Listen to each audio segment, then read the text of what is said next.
Hi hello welcome back to my channel friends. ನಾನು ತುಂಬ ಜನ ನಂಗೆ ಕಾಲ್ ಮಾಡಿ ಕೇಳಿದ್ರು, ಅಕ್ಕ ನಮಗೆ ಬೇಗ ಬೇಗ ಬಟ್ಟೆ ಸ್ಟಿಚ್ ಮಾಡಿಕೊಡೋದಕ್ಕೆ ಆಗಲ್ಲ, ನೀವೇನು ಟಿಪ್ಸ್ ಫಾಲೋ ಮಾಡ್ತೀರಾ ಹೇಳಿ, ನೀವು ಹೇಳೋ ಟಿಪ್ಸು ನಮಗೆ ತುಂಬಾ ಯೂಸ್ ಆಗುತ್ತೆ ಹೇಳಿ ಅಕ್ಕ ಅಂತ ತುಂಬಾ ಪೋಸ್ಟ್ ಮಾಡಿದ್ರು. ತುಂಬ ಕಾಲ್ಸ್ಗಳು ಬಂದಿದ್ವು ಫ್ರೆಂಡ್ಸ್. ನಾನು ತುಂಬ ವೀಡಿಯೋಸ್ಗಳಲ್ಲಿ ನಿಮಗೆ ಬೇಗ ಬೇಗ ಬ್ಲೌಸ್ಗಳೆಲ್ಲ ಸ್ಟಿಚ್ ಮಾಡೋದಕ್ಕೆ ನಾನು ಎಷ್ಟೊಂದೋ ವಿಡಿಯೋ ಮೋಟಿವೇಶನ್ ನಿಮಗೆ ಕೊಟ್ಟಿದ್ದೀನಿ.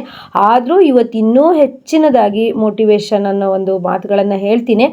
ನಮಗೆ ಟೈಲರ್ ಆಗಿದ್ದೀವಿ, ಮನೇಲೇ ಟೈಲರಿಂಗ್ ಮಾಡ್ತೀವಿ ಅಥವಾ ಶಾಪಲ್ಲಿ ಮಾಡ್ತೀವಿ ಅಂದರೆ ನಾವು ಒಂದು ಅಥವಾ ಎರಡು ಬ್ಲೌಸ್ ಹೊಲಿದ್ರೆ ನಿಜವಾಗ್ಲೂ ಆ ಕೆಲಸ ಮಾಡೋದು ವೇಸ್ಟ್ ಅಂತಲೇ ಅನಿಸುತ್ತೆ. ಹಾಗಂತ ಒಂದು ಎರಡು ಬ್ಲೌಸ್ ಹೊಲಿಯೋರು ಕೆಲಸನೇ ಬಿಟ್ಬಿಡಬೇಡಿ. ಫಸ್ಟಿಗೆ ನೀವು ಸ್ಲೋ ಆದ್ರೂ ಮತ್ತೆ ಬರ್ತಾ ಬರ್ತಾ ಸ್ಪೀಡ್ ಆಗ್ತೀರಾ. ನನ್ನ ವೀಡಿಯೋಸ್ಗಳನ್ನು ನೀವು ದಿನಾ ನೋಡಿ ಲೈಕ್ ಮಾಡ್ತಾ ಹೋದರೆ ನೀವು ಜೀವನದಲ್ಲಿ ಆಗಿರ್ಬೋದು, ಟೈಲರಿಂಗ್ ಕೆಲಸದಲ್ಲೇ ಆಗಿರ್ಬೋದು ತುಂಬ ಸ್ಪೀಡ್ ಆಗ್ತೀರಾ. ನಾವು ಸ್ಪೀಡಾಗಿ ಮಾಡೋದಷ್ಟೇ ಅಲ್ಲ, ಕೆಲಸದಲ್ಲಿ ಪರ್ಫೆಕ್ಟ್ ಆಗಿರಬೇಕು. ಇಲ್ಲ ಅಂತಂದರೆ ಸ್ಪೀಡಾಗಿ ಮಾಡಿದ್ರೂ ಸಹಿತ ವೇಸ್ಟ್ ಆಗುತ್ತೆ.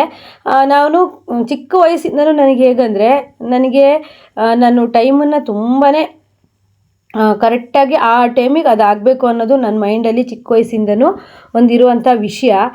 ಹಾಗೆಯೇ ನಾನು ಹೇಗಂದರೆ ನನಗೆ ಯಾರಾದರೂ ಬಟ್ಟೆ ಕೊಟ್ಟರು ಅಂದರೆ ನಾನು ಅದನ್ನು ಯಾವ ರೀತಿ ಎಷ್ಟೊತ್ತಿಗೆ ಟೈಮ್ ಕರೆಕ್ಟಾಗಿ ಅಡ್ಜಸ್ಟ್ ಮಾಡಿಕೊಂಡು ಹೊಲಿಬೇಕು, ಕಟ್ ಮಾಡಬೇಕು, ಕಸ್ಟಮರಿಗೆ ಕೊಡಬೇಕು ಅನ್ನೋದ್ರ ಬಗ್ಗೆ ಭಾರಿ ಥಿಂಕ್ ಮಾಡ್ತೀನಿ.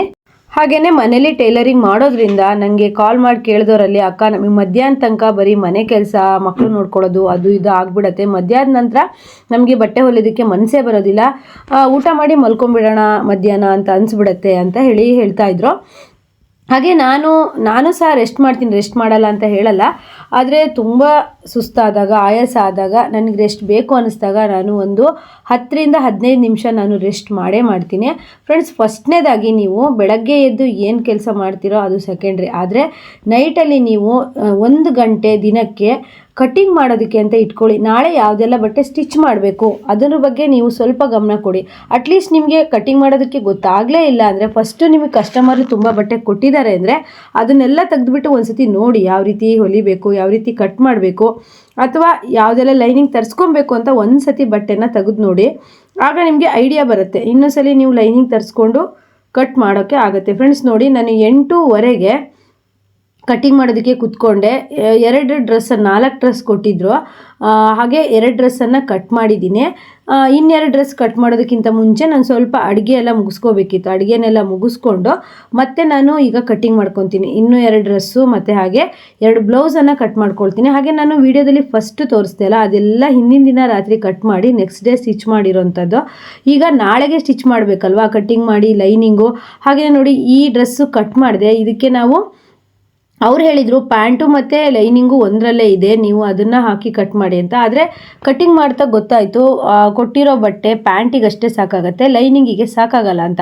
ಆಗ ನಂಗೆ ಏನು ಅನಿಸುತ್ತೆ, ನಾಳೆ ಬೆಳಗ್ಗೆ ಬೇಗನೆ ನಾನು ಲೈನಿಂಗ್ ತರಿಸ್ಬಿಟ್ಟು ಸ್ಟಿಚ್ ಮಾಡ್ಬೋದು. ಅದೇ ನಾವು ಬೆಳಗ್ಗೆ ಎಲ್ಲ ಕೆಲಸ ಆದಮೇಲೆ ಮಧ್ಯಾಹ್ನ 1 ಗಂಟೆ ಆದ ನಂತರ ನಮ್ಮ ಕೆಲಸ ಆಗುತ್ತೆ. ಆಗ ನಾವು ಲೈನಿಂಗ್ ತರಿಸಿದ್ವಿ ಅಂತ ಅಂದರೆ ತರಿಸೋಕ್ಕೆ ಅಥವಾ ಕಟ್ ಮಾಡೋದಕ್ಕೆ ಹೊಲಿಯೋಕ್ಕೆ ಕೂತ್ವಿ ಅಂದರೆ ನಿಜವಾಗ್ಲೂ ನೀವು ಒಂಚೂರು ಕೆಲಸ ಮಾಡಲ್ಲ. ಅದೇ ನೀವು ಹಿಂದಿನ ದಿನ ಸ್ವಲ್ಪ ದಿನ ಅಭ್ಯಾಸ ಮಾಡ್ಕೊತ ಬನ್ನಿ, ಒಂದು ಅರ್ಧ ಗಂಟೆ 1 ಗಂಟೆ ನಾಳೆ ಮಾಡೋ ಕೆಲಸದ ಬಗ್ಗೆ ಒಂದು ಥಿಂಕ್ ಮಾಡೋದನ್ನು ಕಲ್ತ್ಕೊಳ್ಳಿ. ಆಗ ನಿಮಗೆ ಎಷ್ಟು ಚೆನ್ನಾಗಿ ಕೆಲಸ ಸ್ಪೀಡ್ ಆಗುತ್ತೆ ಅಂತ ನೋಡಿ. ನಾವು ಟೈಲರಿಂಗ್ ಕೆಲಸನ ಸ್ಪೀಡಾಗಿ ಮಾಡಬೇಕು, ಜಾಸ್ತಿ ಅರ್ನಿಂಗ್ಸ್ ಮಾಡಬೇಕು, ಟೈಮ್ ಕರೆಕ್ಟಾಗಿ ಕಸ್ಟಮರ್ಗೆ ಬಟ್ಟೆ ಕೊಡಬೇಕು ಅನ್ನೋದೇ ನಿಮ್ಮ ಒಂದು ಆಸೆ ಆಗಿದ್ದರೆ ನಾನು ಹೇಳೋವಂಥ ಟಿಪ್ಸನ್ನು ಫಾಲೋ ಮಾಡಿ. ಹಾಗೆಯೇ ನೀವು ಎಷ್ಟೋ ದಿವಸ ಕಸ್ಟಮರ್ ಕೊಟ್ಟು ಹೊಲಿದೇ ಕೊಡೋಕ್ಕಾಗ್ದಿರೋ ಬಟ್ಟೆಗಳನ್ನು ಸ್ಟ್ಯಾಂಡಲ್ಲಿ, ರ್ಯಾಕಲ್ಲಿ ಇಟ್ಟಿರ್ತೀರ, ಅದನ್ನೆಲ್ಲ ಒಂದ್ಸತಿ ತೆಗೆದು ನೋಡಿ. ನಾನು ಹೇಗಂದರೆ ಸಂಡೇ ಒಂದು ದಿವಸ ಭಾನುವಾರ ಅಷ್ಟು ಬಟ್ಟೆನ ತೆಗೆದು ನೋಡ್ತೀನಿ, ಈ ವಾರ ಯಾವುದೆಲ್ಲ ಬಟ್ಟೆ ಸ್ಟಿಚ್ ಮಾಡಬೇಕು, ಹೊಲಿಬೇಕು ಅಂತೇಳಿ. ನಾವು ಎಷ್ಟೇ ಬಟ್ಟೆ ಹೊಲಿದ್ರೂ ತುಂಬ ವರ್ಷದಿಂದ ಬಟ್ಟೆ ಹೊಲಿತಾ ಇರ್ತೀವಲ್ಲ, ಬಟ್ಟೆ ಅನ್ನೋದು ಬರ್ತಾನೆ ಇರುತ್ತೆ. ಅದಕ್ಕೋಸ್ಕರ ನಾವು ಬೇಗ ಬೇಗ ಹೊಲಿದು ಕೊಡಬೇಕು. ಹಾಗೆಯೇ ಸ್ವಲ್ಪ ಬೆಳಗ್ಗೆ ಬೇಗ ಎದ್ದುಬಿಟ್ಟು ಒಂದು ಸ್ವಲ್ಪ ಕೆಲಸ ಮಾಡಿಕೊಂಡ್ರೆ ನೀವು ಕರೆಕ್ಟು 10 ಗಂಟೆ ಅನ್ನೋಷ್ಟೊತ್ತಿಗೆ ಸ್ಟಿಚ್ ಮಾಡೋದಕ್ಕೆ ಕೂತ್ಕೊಂಡ್ಬಿಡ್ತೀರಾ ಫ್ರೆಂಡ್ಸ್.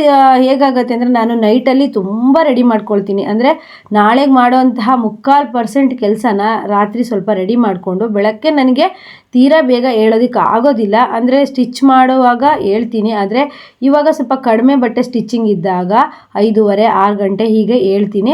ಎದ್ದುಬಿಟ್ಟು ನನ್ನ ಕೆಲಸ ತುಂಬ ಸ್ಪೀಡಲ್ಲಿ ಮುಗಿಸ್ಬಿಟ್ಟು ನಾನು ಸ್ಟಿಚಿಂಗು ಮಾಡ್ತೀನಿ, ಹಾಗೆ ಯೂಟ್ಯೂಬ್ 2 ಚಾನಲಿಗೂ ನಾನು ವಿಡಿಯೋ ಹಾಕ್ತೀನಿ. ನೋಡ್ತಾ ಇರ್ಬೋದು, ನಾನು ಬಟ್ಟೆ ಸೇಲ್ ಮಾಡೋದಕ್ಕೆ ಸಮೇತ ಇಟ್ಕೊಂಡಿರ್ತೀನಿ. ಯಾವ ಟೈಮ್ಗೆ ಕಸ್ಟಮರು ಬಟ್ಟೆ ತಗೊಳಕ್ಕೆ ಬರ್ತಾರೆ ಅನ್ನೋದೇ ಗೊತ್ತಿಲ್ಲ.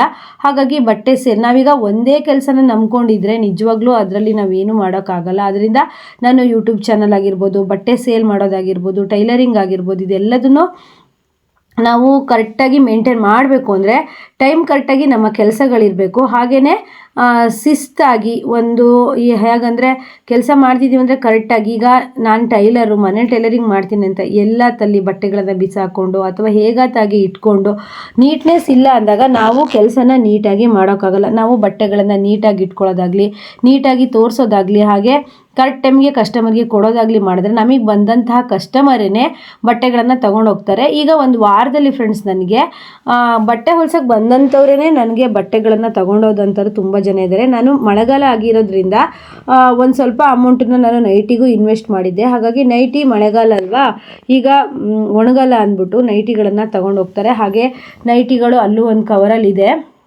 ಹಾಗೆ ಡ್ರೆಸ್ಗಳು. ಹಾಗೆಯೇ ಫ್ರೆಂಡ್ಸು ನಾನು ಹೇಗಂತ ಅಂದರೆ ನಾನು ಬಟ್ಟೆ ಹೊಲ್ಸೋಕ್ಕೆ ಬರ್ತಾರಲ್ವ, ಅವರು ನಾನು ಈ ರೀತಿ ಇಟ್ಟಿರ್ತೀನಿ, ಅವರೇ ನೋಡಿಬಿಟ್ಟು ಅವ್ರಿಗೆ ಬೇಕಾದನ್ನ ಡ್ರೆಸ್ಸನ್ನು ತಗೊಂಡು ಹಾಗೆ ಜೋಡಿಸಿಟ್ಟು ಹೋಗ್ತಾರೆ. ನಾನು ತುಂಬ 10 ವರ್ಷದಿಂದನೂ ಹಾಗೆ ಬಟ್ಟೆ ಸೇಲ್ ಮಾಡ್ತಾಯಿದ್ರೆ ನಾನು ಕೆಲಸ ಮಾಡೋ ಜಾಗದಲ್ಲೇ ಇಟ್ಕೊಳ್ತೀನಿ. ಕಸ್ಟಮರ್ ಬಂದವರು ಅಲ್ಲೇ ನೋಡಿಬಿಟ್ಟು ಹಾಗೆ ಅವರು ಯಾವ್ದು ಬೇಕು ತಗೊಂಡು ಹಾಕಿಟ್ಟು ಹೋಗ್ತಾರೆ. ಹಾಗೆಯೇ ಫ್ರೆಂಡ್ಸ್, ನಮಗೆ ದುಡ್ಡಿಗಿಂತ ಇಂಪಾರ್ಟೆಂಟ್ ಒಂದೊಂದು ಸರಿ ಏನಾಗುತ್ತೆ ಅಂದರೆ ಟೈಮು ತುಂಬಾ ಇಂಪಾರ್ಟೆಂಟ್ ಆಗುತ್ತೆ. ಹಾಗೆ ಅಕ್ಕ ನನಗೆ ಟೈಮೇ ಸಾಕಾಗ್ತಾ ಇಲ್ಲ, ಏನು ಮಾಡೋದಕ್ಕೂ ಟೈಮ್ ಸಾಕಾಗ್ತಿಲ್ಲ ಅಂತೇಳಿ ನಾವು ಅನ್ಬೇಕಷ್ಟೇ. ನಾವು ಟೈಮನ್ನು ಕರೆಕ್ಟಾಗಿ ನಾವು ಶಿಸ್ತಾಗಿ ಟೈಮ್ ಜೊತೆಗೆ ಹೋದ್ವಿ ಅಂದರೆ ನಮಗೆ ಟೈಮು ಕೆಲಸ ಮಾಡೋದಕ್ಕೆ ಸಾಕಾಗೇ ಆಗುತ್ತೆ. ಈಗ ನೀವೇ ನೋಡ್ಬೋದು, ನಾನು 3 ವರ್ಷದ ಹಿಂದೆ ಬರೀ ಟೈಲರಿಂಗ್ ಅಷ್ಟೇ ಮಾಡ್ತಾಯಿದ್ದೆ. 3 ವರ್ಷದಿಂದ ನನ್ನ ಒಂದು ಏನಂದರೆ ಪ್ರತಿಯೊಂದು ಕೆಲಸನೂ ಚೇಂಜ್ ಆಯಿತು. ನಾನು ಯೂಟ್ಯೂಬ್ ಚಾನಲ್ ಮಾಡ್ತಾ ಇರುವಾಗಲೇ ಟೈಲರಿಂಗ್ ಕ್ಲಾಸ್ ಸ್ಟಾರ್ಟ್ ಮಾಡಿದೆ, ಹಾಗೆ ಯೂಟ್ಯೂಬ್ ಚಾನಲ್ ಸ್ಟಾರ್ಟ್ ಮಾಡಿದೆ, ಹಾಗೆ ಇನ್ನೂ ನಾನು ಇದು ಬಟ್ಟೆ ಬಿಸ್ನೆಸ್ ಸ್ಟಾರ್ಟ್ ಮಾಡಿದೆ. ಹಾಗಾಗಿ ನಮಗೆ ಟೈಮು ಸಾಕಾಗತ್ತೆ. ಅದಕ್ಕೆಲ್ಲ ನಾವು ಟಿಪ್ಸನ್ನು ಫಾಲೋ ಮಾಡಬೇಕು. ಅಂದರೆ ನಾವು ಕಟ್ಟಿಂಗ್ ಯಾವ ರೀತಿ ಮಾಡಿದ್ರೆ ಸ್ಪೀಡ್ ಆಗುತ್ತೆ, ಯಾವ ರೀತಿ ಹೊಲಿದ್ರೆ ಸ್ಪೀಡ್ ಆಗುತ್ತೆ, ಅಥವಾ ಕಸ್ಟಮರಿಗೆ ನಾವು ಬಟ್ಟೆ ತೋರಿಸ್ತೀವಂದರೆ ಯಾವ ರೀತಿ ತೋರಿಸಿದ್ರೆ ಅವ್ರು ತಗೊಳ್ತಾರೆ, ಅಥವಾ ಕೆಲಸ ಕಡಿಮೆ ಆಗುತ್ತೆ ಅನ್ನೋದ್ರ ಬಗ್ಗೆ ನಮಗೆ ಅರಿವಿರಬೇಕು. ಅಲ್ಲದೆ ತುಂಬ ಇಂಪಾರ್ಟೆಂಟಾಗಿ ಅಂದರೆ ಅಡುಗೆ ಮನೆ ಕೆಲಸ ಇದನ್ನು ನಾವು ಎಷ್ಟು ಬೇಗ ಮುಗಿಸ್ತೀವೋ ಅಷ್ಟು ಬೇಗ ನಾವು ಬಟ್ಟೆ ಹೊಲಿಯೋದಕ್ಕೆ ಕೂರ್ತೀವಿ. ಅದ್ರ ಬಗ್ಗೆ ನಮ್ಮ ಗಮನ ತುಂಬ ಇರಬೇಕು.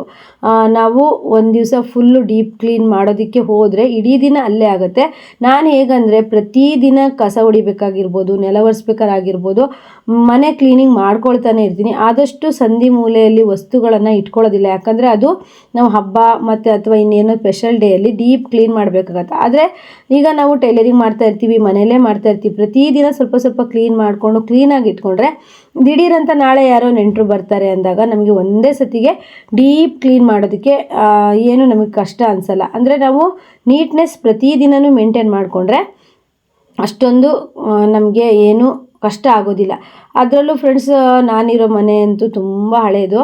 ಎಷ್ಟು ಕ್ಲೀನ್ ಮಾಡಿದ್ರೂ ಧೂಳು ಮಣ್ಣು ಕಸ ಅನ್ನೋದು ಕೂರ್ತಾನೆ ಇರುತ್ತೆ. ಆದರೂ ನನಗೆ ಈ ಮನೆಯಲ್ಲಿ ಏನೋ ಒಂದು ಕಂಫರ್ಟ್ ಹಾಗೆ ಖುಷಿ ಇದೆ ಅಂತಲೇ ಹೇಳ್ಬೋದು. ಹಾಗಾಗಿ ನಾನು ಇಲ್ಲಿರೋದು ತುಂಬಾ ಖುಷಿ ಇದೆ ನನ್ನ ಮನಸ್ಸಿಗೆ. ಆದರೆ ಏನು ಮಾಡೋದು, ಒಂದೊಂದ್ಸಲಿ ಅನಿಸುತ್ತೆ ನನಗೂ ಸ್ವಂತ ಮನೆ ಇರಬೇಕಿತ್ತು ಅಂತ ಹೇಳ್ಬಿಟ್ಟು. ಹಾಗೆ ಫ್ರೆಂಡ್ಸ್, ನಾನು ಬೇಗನೆ ಸ್ಟಿಚ್ ಯಾವ ರೀತಿ ಮಾಡ್ತೀನಿ ಅಂದರೆ ಹಿಂದಿನ ದಿನವೇ ಎಲ್ಲ ಬಟ್ಟೆಗಳನ್ನು ಕಟ್ ಮಾಡಿ ಅಥವಾ ನಾಳೆ ಮಾಡುವಂಥ ಕೆಲಸಗಳ ಸ್ವಲ್ಪ ಗಮನ ಕೊಟ್ಬಿಟ್ಟು ಇವತ್ತೇ ಮಾಡಿಕೊಂಡು ನೆಕ್ಸ್ಟ್ ಡೇ ಬೇಗನೆ ಹೊಲಿಯೋಕೆ ಕೂತ್ಕೊಂಡು ಬೇಗನೆ ಕೆಲಸ ಮುಗಿಸಿ ನಮಗೆ ದಿನಕ್ಕೆ ಒಂದು 7 ರಿಂದ 8 ಬ್ಲೌಸು ಸ್ಟಿಚ್ ಮಾಡಿದ್ವಿ ಅಂತ ಅಂದರೆ ಕಟ್ಟಿಂಗ್ ಮಾಡಿ ಇಟ್ಕೊಂಡಿರ್ತೀವಲ್ವ, ಲೈನಿಂಗ್ ರೆಡಿ ಇರುತ್ತೆ, ದಾರ ರೆಡಿ ಇರುತ್ತೆ, ಕಟ್ಟಿಂಗ್ ರೆಡಿ ಇರುತ್ತೆ, ಇನ್ನೇನೋ ಬೇಗ ಹೊಲಿಯೋದು. ನೀವು ಒಂದು ದಿವಸ ನೋಡಿ, ನೈಟಲ್ಲಿ ಕಟ್ ಮಾಡಿ ಇಟ್ಕೊಳ್ಳಿ, ಬೆಳಗ್ಗೆ ನೀವು ಎಷ್ಟು ಬೇಗ ಹೊಲಿತೀರಾ ಅಥವಾ ಫಿನಿಷ್ ಮಾಡ್ತೀರಾ ಅಂತ. ಅಟ್ಲೀಸ್ಟ್ ನೀವು 10 ಗಂಟೆಗೆ ಸ್ಟಿಚ್ ಮಾಡೋಕ್ಕೆ ಕೂತ್ರೆ 11 ಗಂಟೆಗೆ ಒಂದು ಬ್ಲೌಸು ಮುಗ್ದೋಗುತ್ತೆ. ಅದೇ ನೀವು ಕಟ್ಟಿಂಗು ಮತ್ತು ದಾರ ಲೈನಿಂಗು ಅಂತ ಹೇಳಿ 12 ಗಂಟೆಗೆ ಸ್ಟಾರ್ಟ್ ಮಾಡಿದ್ರೆ 1:30 ಆಗೇ ಹೋಗ್ಬಿಡುತ್ತೆ. ಮಧ್ಯಾಹ್ನ ಆದರೂ ಒಂದೇ ಬ್ಲೌಸ್ ಆಗಿರುತ್ತಲ್ವ. ಹಾಗಾಗಿ ನಾನು ಹೇಳೋದು, ನೀವು ಸಂಜೆನೇ ಕಟ್ ಮಾಡ್ಕೊಳ್ಳಿ. ಯಾವುದು ನಿಮಗೆ ಈಸಿ ಅನಿಸುತ್ತೋ ಅದನ್ನು ಫಸ್ಟ್ ಹೊಲಿರಿ. ಇಲ್ಲ ನಾನು ಕಷ್ಟದನ್ನೇ ಫಸ್ಟ್ ಹೊಲಿತೀನಿ ಅಂತಂದರೆ ಕಷ್ಟದನ್ನು ಫಸ್ಟ್ ಹೊಲಿರಿ. ಹಾಗೆಯೇ ನಂದು ಹೆಂಗಂದ್ರೆ ಫ್ರೆಂಡ್ಸ್, ನಮ್ಮ ಮನೆಯಲ್ಲಿ ಟೈಲರಿಂಗ್ ಮಾಡೋದ್ರಿಂದ ನನಗೆ ಎಷ್ಟೊತ್ತಿಗೆ ಮನೆಗೆ ಯಾರು ನೆಂಟರು ಬರ್ತಾರೆ, ಯಾವ ಕಸ್ಟಮರ್ ಬರ್ತಾರೆ ಅನ್ನೋದು ನನಗೇ ಗೊತ್ತಿರೋದಿಲ್ಲ. ನಾನು ಬೆಳಗ್ಗೆ ಏನಾದರೂ ಕೆಲಸ ಸ್ವಲ್ಪ ಲೇಟ್ ಆಗಿಬಿಡ್ತು ನನಗೆ 10 ಗಂಟೆ ಒಳಗೆ ಮನೆ ಕೆಲಸ ಅಡುಗೆ ಕೆಲಸ ಎಲ್ಲ ಮುಗ್ದಿಲ್ಲ ಅಂದ್ಬಿಟ್ರೆ ಮಾತ್ರ ಇಡೀ ದಿನ ವೇಸ್ಟ್ ಆದಂಗೆ ಆಗಿಬಿಡತ್ತೆ. ಆದ್ದರಿಂದ ನಾನು ಆದಷ್ಟು 10 ಗಂಟೆ ಅಥವಾ 11 ಗಂಟೆ ಒಳಗಡೆ ನನ್ನ ಮನೆ ಕೆಲಸಗಳನ್ನೆಲ್ಲ ಮುಗಿಸ್ಕೊಂಡು ಸ್ಟಿಚ್ ಮಾಡೋದಕ್ಕೆ ಕೂರ್ತೀವಿ. ಬೇಕಿದ್ರೆ ನಿಮಗೆ ತುಂಬ ಸುಸ್ತಾಗ್ತಿದೆ, ಆಯಾಸ ಆಗ್ತಿದೆ ಅಂದರೆ ಮಧ್ಯಾಹ್ನ ನೀವು ಅರ್ಧ ಗಂಟೆ ರೆಸ್ಟ್ ಮಾಡ್ಬೋದು, ಅರ್ಧ ಇಲ್ಲ 1 ಗಂಟೆ. ಆದರೆ ನಾವು ಅವತ್ತು ಇಡೀ ದಿನ ಕೆಲಸನ ಸ್ಪೀಡಾಗಿ ಮಾಡಿರಬೇಕು. ಆ ಕೆಲಸ ಅವತ್ತಿನ ದಿನ ನಮಗೆ ವರ್ತ್ ಅಂತ ಅನಿಸಿರ್ಬೇಕು. ಸುಮ್ಮನೆ ಸೋಮಾರಿತನ ಮಾಡಿಕೊಂಡು ಯಾವತ್ತೂ ಇರಬೇಡಿ. ಕಳೆದೋಗಿರೋಂಥ ಸಮಯ ಯಾವತ್ತೂ ಮತ್ತೆ ಬರೋದಿಲ್ಲ. ಅಯ್ಯೋ ನಾವು ಅವಾಗ ಅಷ್ಟೊಂದು ಟೈಮ್ ಇತ್ತು, ಎಷ್ಟೊಂದು ವೇಸ್ಟ್ ಮಾಡಿಬಿಟ್ವಿ, ಆ ಟೈಮಲ್ಲಿ ನಾವು ಎಷ್ಟೊಂದು ದುಡಿಬೋದಿತ್ತು ಅಥವಾ ಖುಷಿಯಾಗಿರ್ಬೋದಿತ್ತು ಅಂತ ಅನಿಸುತ್ತೆ. ಹಾಗೆಯೇ ಫ್ರೆಂಡ್ಸ್, ನಾವೀಗ ಹೆಂಗಲ್ಲಿರಬೇಕಾದ್ರೆ ಕಷ್ಟಪಟ್ಟರೆ ಮುಂದೆ ನಮಗೆ ಏಜ್ ಆದಾಗ ನಮಗೆ ಸ್ವಲ್ಪ ಆರಾಮಾಗಿರ್ತೀವಿ. ಈಗ ನಾವು ಆರಾಮಾಗಿ ಚೆನ್ನಾಗಿ ದುಡಿಯೋಂಥ ವಯಸ್ಸಲ್ಲಿ ನಾವು ರೆಸ್ಟ್ ಮಾಡಿ ಇಲ್ಲದೆ ಇರೋ ಬರದೇ ಇರೋ ಕಾಯಿಲೆನೆಲ್ಲ ಬರ್ಸ್ಕೊಂಡ್ವಿ ಅಂತ ಅಂದರೆ ಮುಂದಕ್ಕೆ ನಮಗೆ ದುಡ್ಡು ಇರೋದಿಲ್ಲ ಅಥವಾ ಆರೋಗ್ಯನೂ ಇರೋದಿಲ್ಲ. ಆದ್ದರಿಂದ ನಮ್ಮ ಆರೋಗ್ಯ ಚೆನ್ನಾಗಿರಬೇಕು ಅಂತ ಅಂದ್ರೂ ಸಹಿತನೂ ನಮ್ಮ ಯಾವ ಕೆಲಸದಲ್ಲಿ ಇಂಟ್ರೆಸ್ಟ್ ಇರುತ್ತೋ ಆ ಕೆಲಸನ ಮಾಡಬೇಕು. ಮತ್ತು ನಾವು ಕೆಲಸಗಳನ್ನು ಮಾಡ್ತಾ ಇದ್ವಿ ಅಂತ ಅಂದರೆ ಯಾವ ರೋಗಗಳು ಅನ್ಬೋದು ಅದು ಹತ್ರನೇ ಬರೋದಿಲ್ಲ. ಆದ್ದರಿಂದ ನೀವು ನೈಟಲ್ಲಿ ಹಿಂದಿನ ದಿನದಲ್ಲಿ ಸ್ವಲ್ಪ ರೆಡಿ ಮಾಡಿ ಇಟ್ಕೊಂಡು ಬಟ್ಟೆನೆಲ್ಲ ಕಟಿಂಗ್ ಮಾಡಿ ಇಟ್ಕೊಳ್ಳಿ. ಹಾಗೆ ಬಟ್ಟೆ ಕೊಟ್ಟಂಥ ಕಸ್ಟಮರ್ನ ಒಂದು ಚೀಟಿಯಲ್ಲಿ ಬರ್ಕೊಳ್ಳಿ, ಯಾರ್ದು ಫಸ್ಟ್ ಕೊಡಬೇಕು, ಯಾರ್ದು ಯಾವ ಡೇಟಿಗೆ ಕೊಡಬೇಕು, ಹೇಗೆ ಕೊಡಬೇಕು ಅಂತ ಹೇಳ್ಬಿಟ್ಟು ನೀವೊಂದು ಲೀಸ್ಟಲ್ಲಿ ಬರ್ಕೊಡ್ರೆ ಅಕಸ್ಮಾತು ಯಾವುದಾದ್ರೂ ಕಸ್ಟಮರ್ ಬಟ್ಟೆ ಹೊಲಿಯೋದನ್ನ ಮರೆತರೂ ಸಹಿತ ಆ ಚೀಟಿ ನೋಡಿ ನಿಮಗೆ ನೆನಪಾಗುತ್ತೆ. ಹಾಗೇನೆ ಫ್ರೆಂಡ್ಸ್, ಇವತ್ತೇ ಇಷ್ಟೆಲ್ಲ ಟಿಪ್ಸು ಕೊಟ್ಟಿದ್ದೀನಿ ನಿಮಗೆ. ಇನ್ನೂ ಅಷ್ಟು ಟಿಪ್ಸ್ಗಳನ್ನು ನೆಕ್ಸ್ಟ್ ವಿಡಿಯೋದೊಂದಿಗೆ ಕೊಡೋಕ್ಕೆ ಬರ್ತೀನಿ. ವಿಡಿಯೋ ಇಷ್ಟ ಆದರೆ ಲೈಕ್ ಮಾಡೋದನ್ನು ಮರಿಬೇಡಿ. ಇನ್ನೂ ಹೆಚ್ಚೆಚ್ಚು ಜನರಿಗೆ ಶೇರ್ ಮಾಡಿರಿ ಅಂತ ಹೇಳಿ ನೆಕ್ಸ್ಟ್ ವಿಡಿಯೋದೊಂದಿಗೆ ಮತ್ತೆ ಬರ್ತೀನಿ.